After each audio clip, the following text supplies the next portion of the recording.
Hi, welcome to the Mohua show. My name is Mohua Chinappa and I am an author, entrepreneur and ex-housewife. This podcast is about everything from business to technology to arts to lifestyle, but done and spoken ईमानदारी से. Hi, in today's episode, we have with us Dr. Shiv Sastry. He's a retired surgeon with an interest in linguistics, military aviation, and strategic studies. He has an active YouTube channel on military aviation with over 50,000 subscribers. Yes, you heard me right. Military aviation. He's the author of the book called Aryan Invasion, Myth or Fact, and is in the process of publishing a book on Pakistan. Welcome, Dr. Shiv, in today's episode. Thanks very much, Mohua. It's an honor. It's my honor. Thanks very much for having me on here. So, Dr. Shiv, being a medical practitioner, can you please elaborate on how your interest gravitated towards the military? Actually, my interest in the military started before I became a doctor, before I entered medical college. I was 7 years old when my cousin, who was in the Air Force, actually gifted me with a book on aircraft. And I was totally hooked. For some reason, I was hooked. And that's how it was. And I've literally followed military aviation now for 60 years. So, and then it helped that my cousin himself, fought in the 65 and 71 wars as a pilot, won a Veer Chakra, took part in the Longewala battle. So I heard all those stories live, and I've put them on videos as well and in my writing. How wonderful. So can you share a little bit of your experience, with the military and aviation for all our listeners here? Because it's such an interesting topic. Just recently, Putin has come up and said some huge rhetoric and the world is actually really on tenterhooks. How does this work really? Well, the funny thing is most boys want to become pilots. They may want to become engine drivers or something like that first when they're kids. Later on, it's nowadays pilots, everybody. So I'm just like any other boy, a failed fighter pilot. I actually wanted to go into the NDA, but it was my mom who hid the entrance exam card. She hid it. But then I was interested in medicine as well, and I went in. So military aviation is a very fascinating and a broad subject. And because I followed it for so long, I just happened to know a lot more than a lot of people, including retired people from the Air Force. So. How amazing. And what about the content creation that you do on social media? Tell us a little about it. Yeah, see, what happened is I got interested in computers relatively early, and I was deeply disappointed in those days that we couldn't do videos like we could do now. I scrounged and saved and got hardware to make videos, and I was literally the first person to put Indian Air Force videos on the internet. I had videos which I put on there. And what's happened is in those days, you could pick up any video anywhere and put it up. But it doesn't happen like that now. So what I do in order to write my stories is I have taught myself 3D modeling and 3D animation. So all the aircraft that are there, including some of the aircraft you spoke about, the Russian aircraft and the Indian aircraft, things like that, I've done 3D models of them. And I tell stories using modeling. So, if I have to say, a plane is taking off or crashing or fighting, I do a 3D animation of that and tell my story along with that. So, of course, we know with, content creation, there's so much of criticism. There are situations that sometimes people face. And I think there may have been a situation where your Twitter handle was suspended. And so, being a content creator, how difficult it is to handle the criticism sometimes that you get. YouTube is very easy. I've been on it for a very long time. Their rules are very, very clear. So I've never had a problem with YouTube as such, although other people claim they've had problems. Twitter is a little bit more difficult to predict. Well, I did get on Twitter because, I was one of the early people on a very large Indian Defense Forces website. It was very restricted. So there's a much better crowd on Twitter to communicate with.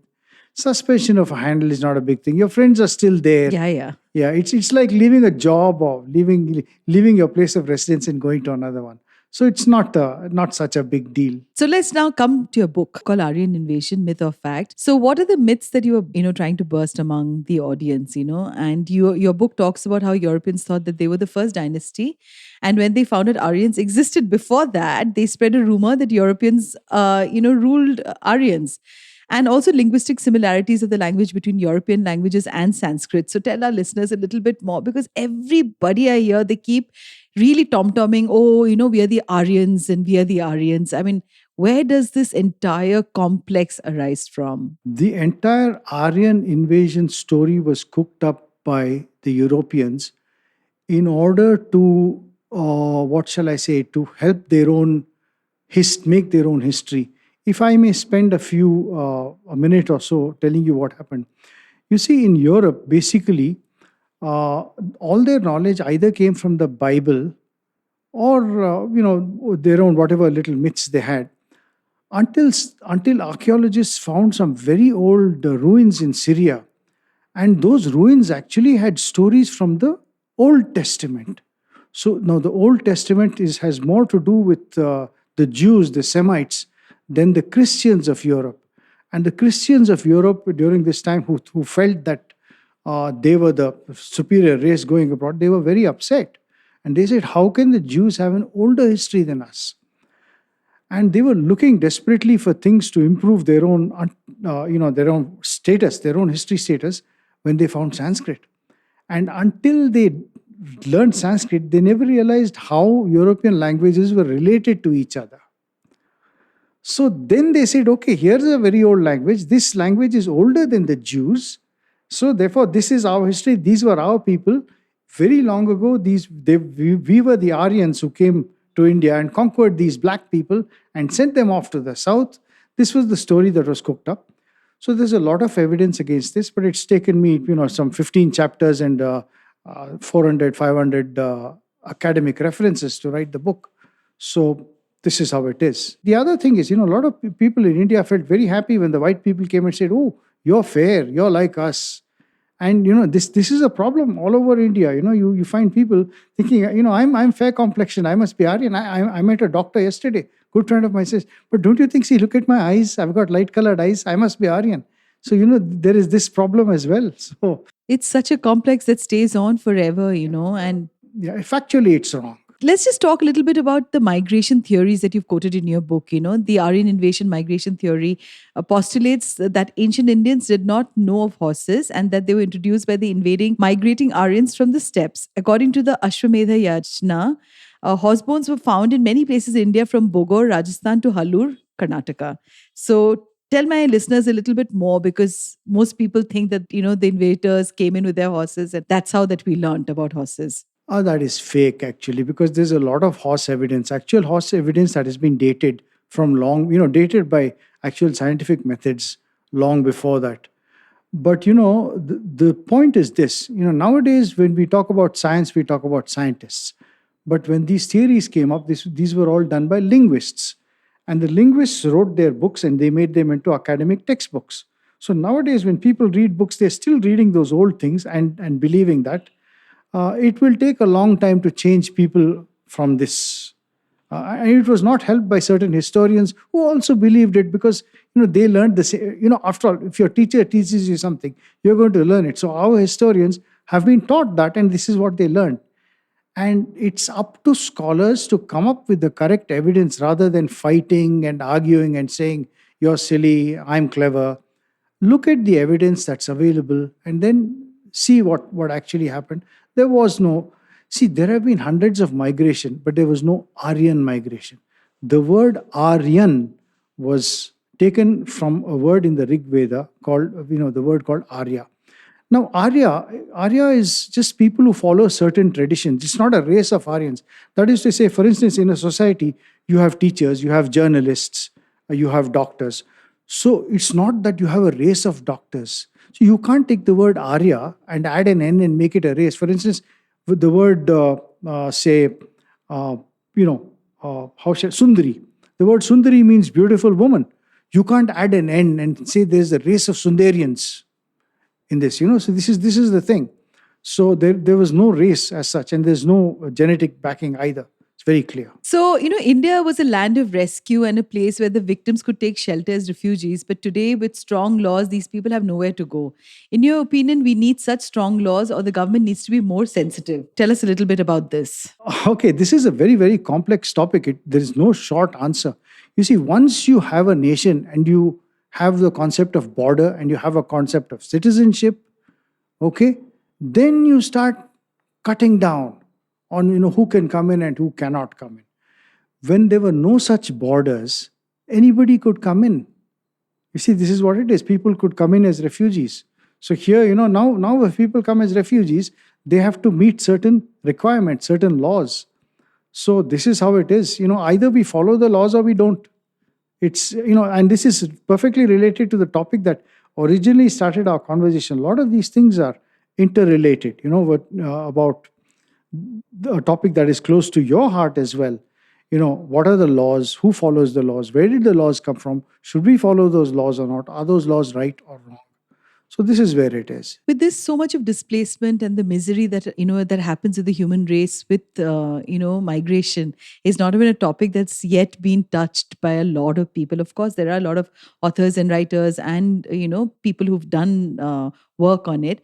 But tell me a little bit with your experience in the military. Can you please quote stories of people who've survived displacement, people who've survived wars? What is the kind of trauma that they go through? Because I think, we talk about them being very brave. We talk about how they've won a war and they've come back. But what has gone through that entire process of that human mind? Refugees, for example, when they have to leave everything behind and you don't know what to leave when you're leaving your home. Mohua, this is a philosophical question. Human life is maybe 40, 50, 70 years maximum. You have a person who suffers throughout his or her life and he or she dies and it's all forgotten. My own ancestors were driven down from Hampi. So those who were killed, that's all. Those who ran away, and the rest of us pick up our lives. So I think human civilization knows that the refugees problem is just that one generation. Once that generation is settled wherever it is, the problem is forgotten.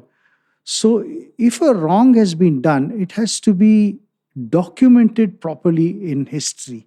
That is the important thing. Okay? And if rights have to be given, I think those rights have to be given after correct documentation. If neither documentation nor rights are given, then you have continuing misery. So, like I said, this is more of a philosophical question, and it is there across the world. In fact, if you talk about war and misery and things like that, I think one of the best, there's plenty has been written about partition in India. But if you look at, lots of other things going on about refugees right now, Yes. right now. But V.S. Naipaul actually was in Iran and Iraq after the Iran-Iraq war. And he spoke about how, these two countries attacked each other. 8 years they fought a war. And at that time I was in England and every day for work, I used to pass by an arms factory. And this arms factory was supplying arms to both Iran and Iraq. The same factory, they're making a lot of money from this war. And ultimately, this V.S. Naipaul was interviewing somebody in Iran. And he just shook his head and he said, What? What is this? We're just tired. So many people dead. So many people gone. Who's talking about it? It's all over now. Something else is happening in Iran, as you can see. Yeah, in Iran now it's about the hijab. And it's so hypocritical because on the one hand, you have the US saying sanctions, sanctions, sanctions. And then on the other hand, now that you have women who are fighting to not wear a hijab, now they're saying internationally, no, we'll support Iranians. So, it's all political, isn't it? We support for something, we don't support for another thing. It's all about me. It's all about what I can support and what I don't support. I think these unfortunate things keep happening. I have no answers for them. My field is very narrow. Beyond that, I can just enter into philosophy. That's all. So can you specifically throw some light on the effect of the mental health issues that maybe some of the war survivors go through? This is a very difficult question. It is like any trauma, any death, any displacement. It is day-to-day misery, food, loss of parent, loss of child, and things like that, which everybody goes through. How civilized a society is depends on how well you can. For instance, if you look at, say, Ukraine, if you look at news reports from we used to hear about Ukraine, and actually these news reports are live. You have refugees from Syria. They don't care about the refugees from Syria. But then they're saying, Ukraine, these are our people. They're white people. They're like us. They're not towel heads. You see, this is the sort of hypocrisy that goes on. And, what can I say? What can I say about the misery? Because nobody's really bothered about misery. So just recently, there was this film in India called Lal Singh Chadda. I don't know if you've heard of this. It was hugely criticized for showing the army in very poor light and soldiers, with learning disabilities. Yeah, I didn't actually watch Lal Singh Chadda. Okay. But I do know, I followed the whole discourse on the internet. Basically, there was a very good movie, as you probably know. Forrest Gump. Yeah, Forrest Gump was an extremely good movie. But what happened was the United States had a policy of actually, the United States can be a very, very cruel country. Yes. So what they've done is they used to actually recruit people whom they classified as low intelligence, and they would put them on the firing line in Vietnam. Now, India has no such policy. So you can't really port that into India. So people didn't like the way it was ported into India and used that way. So it is a movie, but movies are also now fair game for political reasons. So I really don't watch very many. I have no time to watch movies. There was a time when I used to say that I will spend 10 years watching all the movies I missed, but I'm just not doing that. Although now movies are freely available to me, I probably won't. I probably won't watch Lal Singh Chadda. I won't watch Brahmastra. I'm actually not going to watch any of these because it's just not me.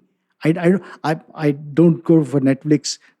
I'm on Prime. I don't watch the movies on Prime. So I can't really comment on movies at all. So what keeps Shiv busy? Everything. I have a lot of writing. I'm doing content creation. Writing takes up all my time. I creative writing, making video. I enjoy making 3D animations. I write historic stories. I'm working on a lot of linguistics. You see, because there's really a lot. For instance, when the Europeans came, they said that, North Indian languages are like European languages. South Indian languages are different. This is actually a linguistic nonsense.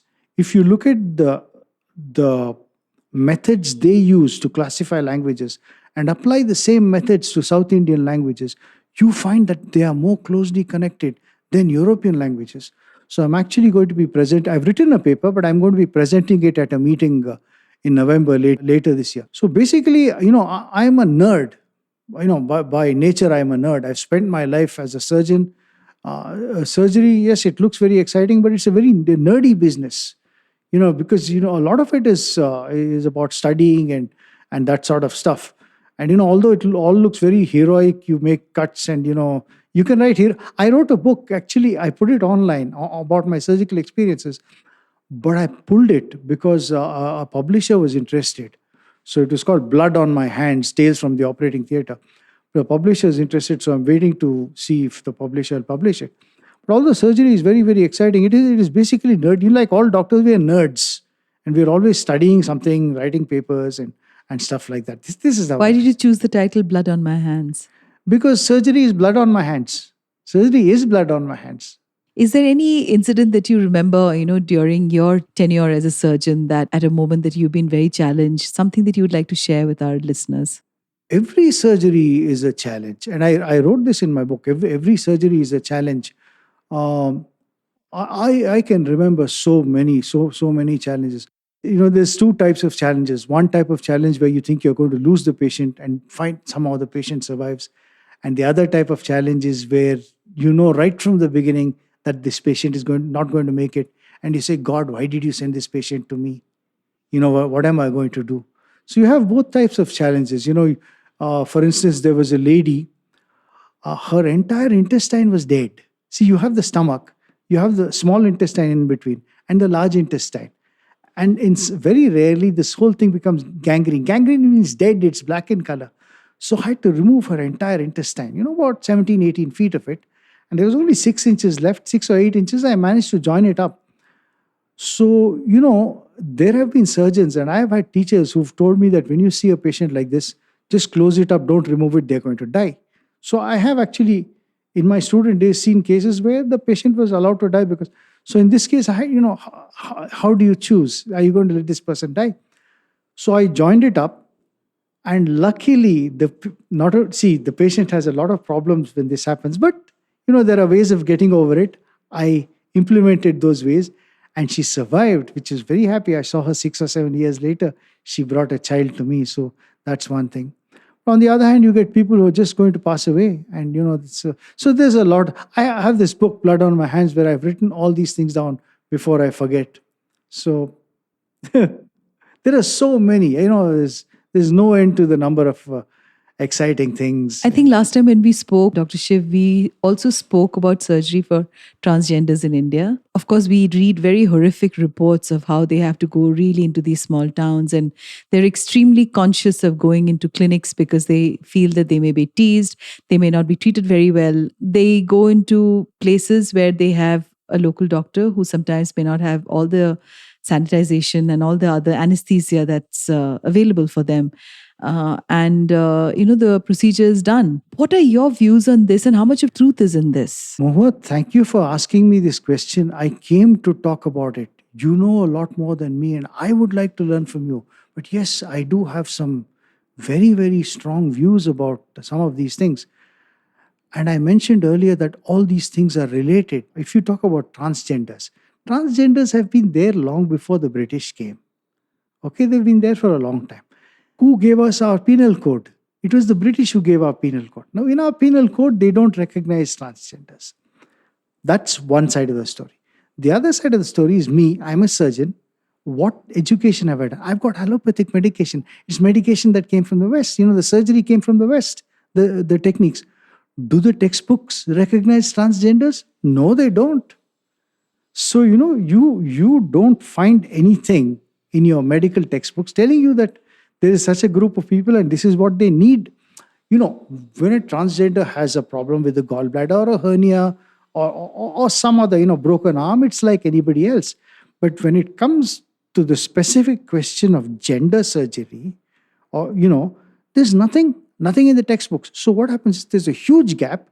The penal code is on one side, which so far until the court recently recognized them, said, no, these people don't exist, can't exist, one side. On the other hand, you have doctors, you have medicine who have no idea where these people are coming from.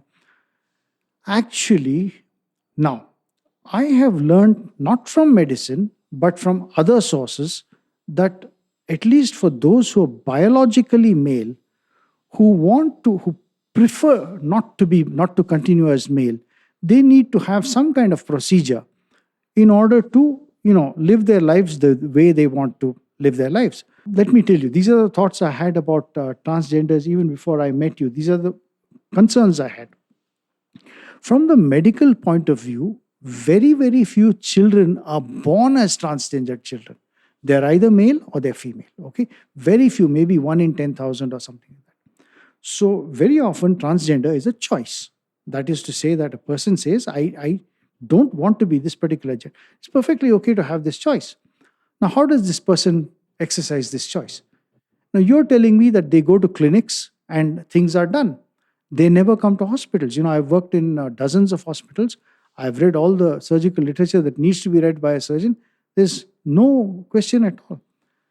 You see, what happens is if you have a biological male who wants to, live his life not like a male, the operation of castration will have to be done. Okay, that means testicular removal. Why testicular removal? I don't know if people know that. You see, the male testicles produce a hormone around puberty. Now, what does this hormone do? It causes growth of the beard. It causes the people to become taller, more muscular. The voice becomes deep like a male voice. So in order to avoid all this, you can do a castration. Now, castration is a very simple operation if it's done safely. Without safety, if it is done by unsafe methods, it can kill. So this is the problem. Now, when you tell me that people don't go to hospitals, I suppose they don't go to hospitals because the law didn't even recognize them.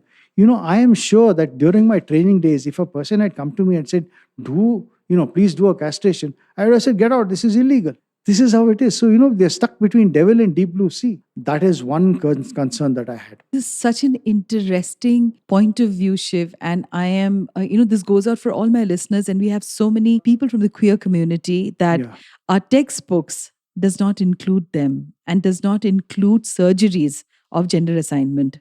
No, no, Yes. not at all. No. Thank you, Dr. Shiv, for No, saying no this. surgeon is going to learn about gender assignment. If it comes to doing anything about genders, the most basic operation of castration has been done by hundreds of surgeons hundreds of times. Usually it's for prostate cancer. It's a very simple operation. But the testis is a very sensitive organ. So if you do anything with that, for instance, if a football or a cricket ball hits the testicle hard, a person can die. This is why you find cricketers wearing what is euphemistically called an abdominal guard.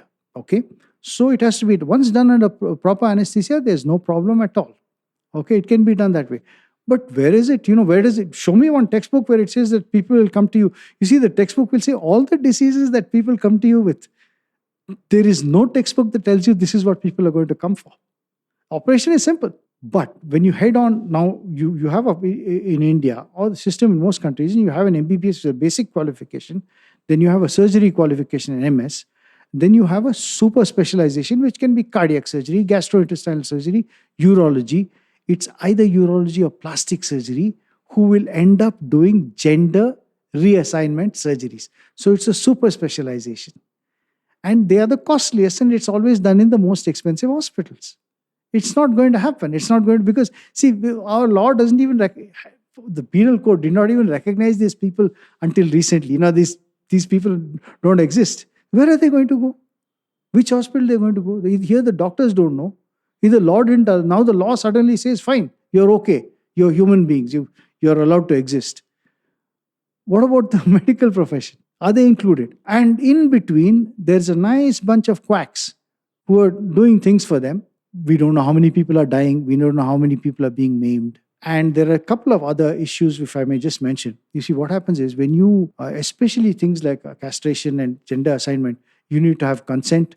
And if a person is less than 18, you need to have parental consent. So these are all legal issues that will have to be addressed if they come.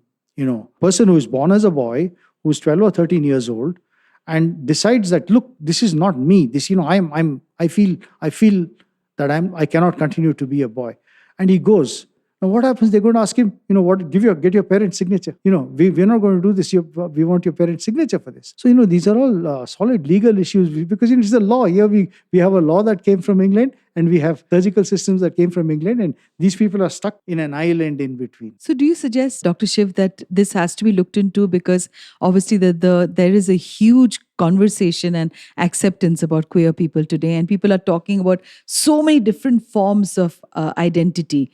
Do you feel that this is a very important part that needs to be addressed? Mohua, this is the reason why I am so happy that you called me. I think this needs to go out. See, the court itself has taken so many decades to come out. The court is not looking at the other side. Where are these people coming from? How is, it's okay to say that the medical profession should treat them. Medical profession will treat broken arms, heart attack, hernia.